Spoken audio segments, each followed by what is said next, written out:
You flip it down, your left turn signal will go down. You have questions, put them in.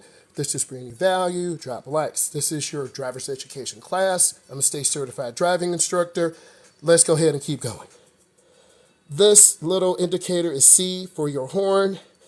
There's a switch or a button underneath the horn cover. You push this and then your horn will sound in case someone cuts in your lane.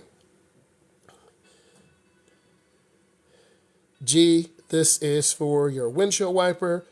It could be active for cruise control. Also, you would hold your foot down on the gas, push a button, and then you would set your cruise control. K is for your defroster. So let's take a moment and look at this. This is your blinker. So on the left side, you push it up for right turn signal. This light will light up in the back brake light.